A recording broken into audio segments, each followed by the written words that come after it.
여러분 안녕하십니까? 1월 12일 화요일 KBS 아메리카 뉴스입니다. 버락 오바마 대통령이 조금 전 연방의회에서 재임 기간 마지막 국정연설을 마쳤습니다. 당초 총기 규제와 이민 개혁 등 강한 목소리를 낼 것으로 예상됐지만 오바마 대통령은 화합과 협력을 강조하며 연설 내내 화기애애한 분위기를 이끌었습니다. They're still the right thing to do, and I won't let up until they get done. But for my final address to this chamber, I don't want to just talk about next year. I want to focus on the next 5 years, the next 10 years, and beyond. I want to focus on our future. 한편 이번 연설에서 총기 단어는 단 한 번 사용했으며 국가안보와 IS 관련 언급 외에 북핵 관련 언급은 하지 않았습니다. 오렌지 카운티 슈퍼바이저 위원회가 12월 12일을 한인 노인의 날로 지정 선포하면서 카운티 정부가 지정한 미주 한인 사회 또 하나의 공식 기념일이 생겨났습니다. 미주 한인의 날인 1월 13일에 이어 또 하나의 공식 기념일이 탄생했습니다. 오렌지 카운티 슈퍼바이저 위원회는 오늘 5명 슈퍼바이저 만장일치로 매년 12월 12일을 한인 노인의 날로 지정해 선포하기로 했습니다. 정식 명칭은 코리안 아메리칸 시니어 시티즌스 데이. 이번 기념일 지정은 미주 한인 이민 역사를 개척한 1세대를 위한 날이 필요하다는 공감대에 따른 것입니다. 이 어른들이 계셨었구나. 어른들의 그 sacrifice라든지 어른들의 그 열심히 일하시는 그런 게 있었기 때문에 우리가 왔다는 거를 가르쳐주는 그런 의미에서도 그래서 시니어 시티즌뿐만이 아니고 젊은 사람들에게도 하나의 리마인드 시켜주는 그런 뜻에서 제정했습니다. 기념일 지정은 또 많은 한인 정치인들이 각 지역 정부 선출직에 진출한 이래 한인 사회의 이익을 대변하는 다양한 활동에 일하느냐는 점에서 긍정적으로 평가됩니다. 또 오렌지 카운티 각 지역에 있는 1세 한인 단체들이 연합할 수 있도록 그 구심점을 만들자는 취지도 있습니다. 따라서 앞으로는 매해 12월 12일 각 단체들이 연합해 한인 노인의 날을 기념하는 별도의 행사들이 열릴 예정입니다. 그래서 앞으로 계속해서 12월 12일 날은 전체가 다 시니어 어른들뿐이 아니고 각 단체장님들 그리고 정치인들, 주요 인사들, 타운의 주요 인사들 모든 분이 하나로 뭉쳐서 그 단합대 겸 시니어 연합대 잔치를 열어서 한편 노인의 날은 당초 지난해 12월 12일 첫 기념 선포식이 열리려 했으나 결의안 최종 발의가 14일로 이틀 늦어지면서 올해 미주 한인의 날과 함께 선포식이 열렸습니다. KBS 뉴스 윤범수입니다. 뉴욕 일원을 비롯해 동북부 지역에는 강한 추위와 함께 폭설이 내렸습니다. 기상청은 이번 추위와 폭설이 이번 주 내내 이어질 것으로 내다보고 있습니다. 뉴욕에서 김일강 통신원입니다. 뉴욕 일원에 본격적인 겨울눈이 내렸습니다. 뉴욕 서북부에서 시작된 겨울 눈구름은 오늘 오후부터 뉴욕시에 영향을 주면서 눈이 내리기 시작했습니다. I went out this morning and looked that way. It was like a big sheet of white. I'm figuring we were good, but then 10 minutes later it was on top of us, and now it's like we're getting 2-3 inches an hour. 뉴욕시의 오늘 최고 기온은 화씨 39도로 비교적 쌀쌀한 가운데 오후부터 소낙눈이 내렸습니다. 뉴욕시의 경우 지역에 따라 1 내지 2인치의 적설량을 보였으나 뉴욕 외곽 지역은 약 4 내지 5인치, 시라큐스 북부 일부 지역의 경우 최대 30인치까지 내릴 전망입니다.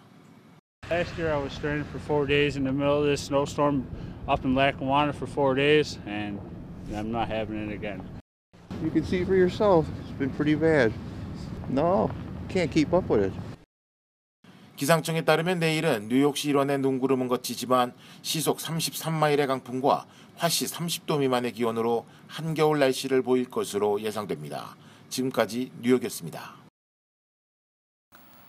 최근 알래스카 해안가에서는 바다오리들이 집단으로 숨진 채 발견되고 있습니다. 원인이 무엇일까요? 김주원 기자가 보도합니다. 알래스카 위리어의 한 해안가. 숨진 바다오리들이 물 위에 떠 있습니다. 얼핏 봐도 한두 마리가 아닙니다. 알래스카 해안에서 가장 독특한 바다새 중 하나인 바다오리들이 이렇게 집단 폐사하는 이유는 하나, 먹을 게 없어서 굶어 죽는 것입니다.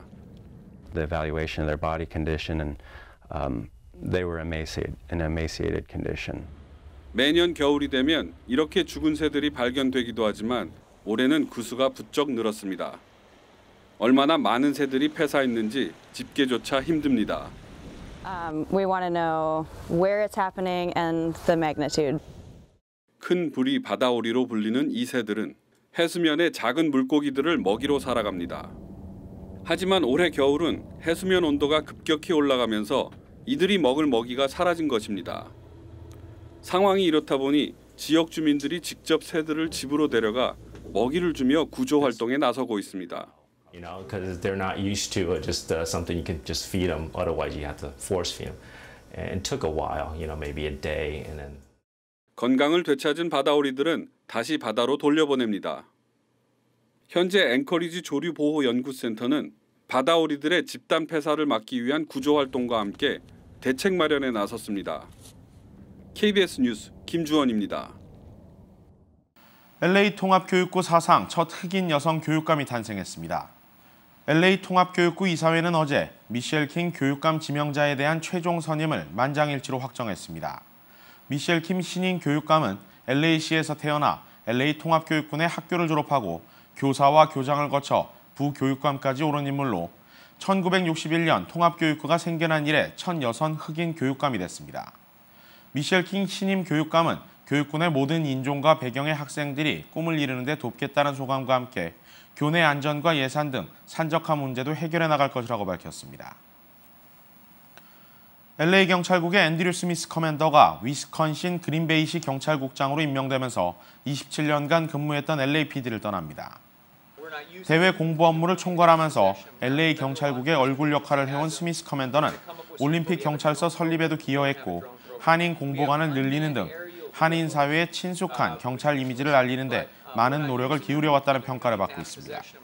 한편 찰리백 경찰국장은 스미스 커맨드의 뒤를 이어 앤디 네이먼 캡틴을 대외 공보 업무 총괄로 임명했습니다. 연방 하원이 오늘 북한에 대한 추가 제재 법안을 통과시켰습니다. 북한과 불법으로 거래하는 제3국의 기업과 개인까지 제재를 확대하는 강력한 내용을 담고 있는 것으로 전해졌습니다. 박유한 특파원입니다. 미국 하원이 마련한 새로운 제재는 북한의 핵과 미사일 개발에 필요한 돈줄을 더 조이는 데 초점이 맞춰졌습니다. 에드 로이스 미 하원 외교위원장은 본회의 법안 설명에서 북한에 대한 가장 포괄적인 제재 방안이 마련됐다고 밝혔습니다. What this bill does is use targeted financial and economic pressure to isolate Kim Jong-un and his top officials. 로이스 위원장은 북한의 고위층이 해외 은행에 넣어둔 돈을 찾지 못하도록 금융 제재가 강화된다고 설명했습니다. 이 해외 자산은 북한이 달러 위조와 무기 판매 등으로 벌어들인 돈으로 핵 개발과 고위층의 호화 생활에 쓰여왔다는 겁니다. 더 주목할 것은 북한과 불법으로 거래하는 제3국의 기업과 개인도 제재할 수 있도록 행정부에 재량권을 줬다는 겁니다. 돈 세탁과 상품 위조, 밀매 등 각종 불법 행위에 연루된 조직과 개인이 모두 제재 대상이 됩니다. 이와 함께 북한의 사이버 공격과 인권 유린 행위에 가담한 단체와 개인도 누구든 처벌할 수 있는 조항이 포함됐습니다. 로이스 위원장은 또 과거 북한의 통치 자금을 묶었던 방코 델타 아시아 방식의 제재를 해제한 것은 섣부른 조치였다고 비판했습니다. 워싱턴에서 KBS 뉴스 박유한입니다. 미국이 얼마 전 정밀 타격이 가능한 소형 핵폭탄을 실험한 사실이 드러났습니다. 특히 문제의 핵무기 실험이 북한 등을 염두에 두고 추진된 것으로 알려져 미묘한 파장이 일고 있습니다. 박태서 특파원입니다. 지난해 10월 미 네바다 사막 상공 F-15 전투기에서 폭탄이 투하됩니다. 목표 지점을 정확히 강타한 이 폭탄은 미국 최초의 정밀 유도 핵무기입니다. 뉴욕타임스는 B-61의 일련 번호 12번으로 이름 붙여진 이 소형 핵폭탄이 북한 등을 염두에 두고 개발됐다고 보도했습니다. 특히 실험 시기는 북한 풍계리에서 4차 핵실험을 위한 터널 굴착 공사가 미 위성에 포착됐을 즈음이라고 했습니다. 또 컴퓨터 두뇌의 꼬리에 날개까지 달린 이 신형 핵무기는 지하 깊숙이 매설된 핵실험 갱도나 무기고가 주요 목표물이라고 설명했습니다. 미 정부 관계자는 핵무기를 작고 정확하게 만들면 민간 희생을 최소화하면서 핵 억지력을 높일 수 있다고 주장했습니다. 현대화를 통해 핵무기를 개량한다는 것이지만 비핵화에 역행한다는 논란은 피하기 힘들어 보입니다. that we can ensure the security of the United States and our allies, maintain a strong deterrent against any threat, and still pursue further reductions in our nuclear arsenal. 군사 전문가들은 적들에게 이 핵무기가 위협일 수밖에 없다며 실제 사용 가능성은 오히려 줄어들 걸로 내다봤습니다. 하지만 비판론자들은 소형화의 정확도까지 높아지면서 사용 유혹을 높일 수 있다며 보복용이 아닌 선제 공격용으로 쓰일 수도 있다고 경고했습니다. 뉴욕에서 KBS 뉴스 박태서입니다. 국제 유가가 장중 한때 30달러 선이 무너졌습니다. 끝모를 유가 추락에 세계 경제에 대한 위기감이 더욱 고조되고 있습니다. 이진성 기자의 보도입니다. 국제 유가가 12년 만에 배럴당 30달러 아래로 떨어졌습니다. 오늘 뉴욕 상업거래소에서 거래된 2월 인도분 서부 텍사스산 원유 가격은 장중 한때 배럴당 29달러 93센트를 기록했습니다. 지난 2003년 12월 이후 12년 만에 최저치입니다. 종가는 배럴당 30달러 41센트로 간신히 30달러 선을 유지했습니다. 국제 유가는 지난해 30% 정도 떨어진 가운데 새해 들어서만 20% 가까이 급락했습니다. 미주 지역에서 셰일 오일이 개발된 이후 빚어진 공급 과잉이 유가 추락의 가장 큰 원인입니다. 여기에 중동 지역의 불안과 세계 원유의 12%를 소비하는 중국 경기 둔화도 저유가를 부채질하고 있습니다. 문제는 이 같은 악재들이 단시일 내에 개선될 전망이 보이지 않고 있다는 점입니다.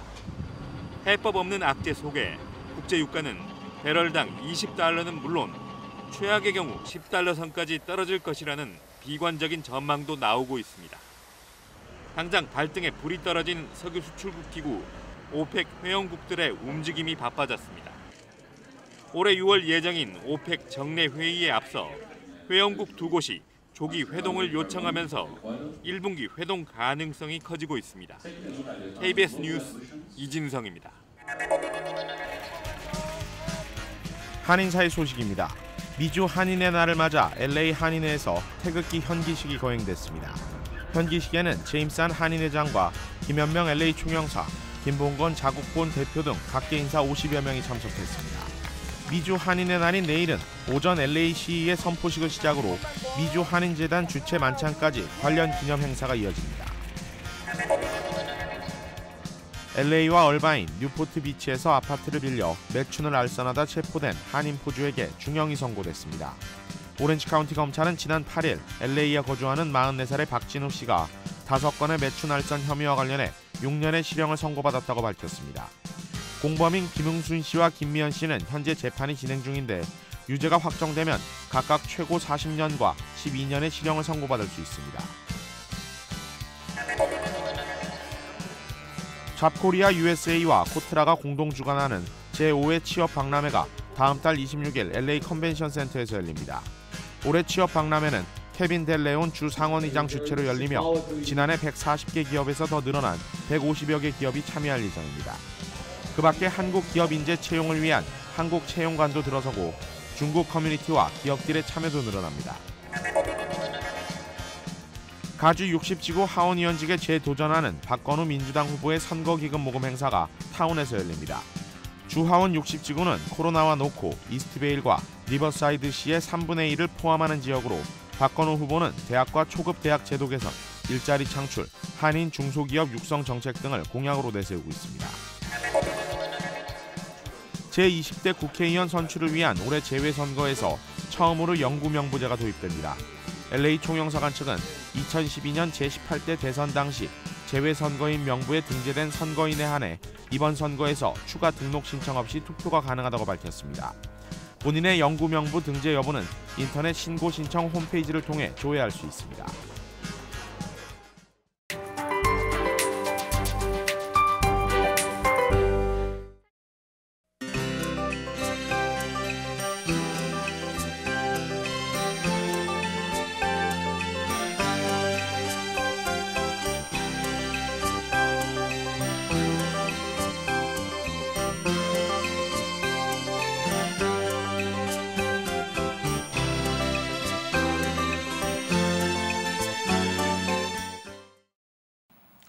이상으로 1월 12일 화요일 KBS 아메리카 뉴스를 마칩니다.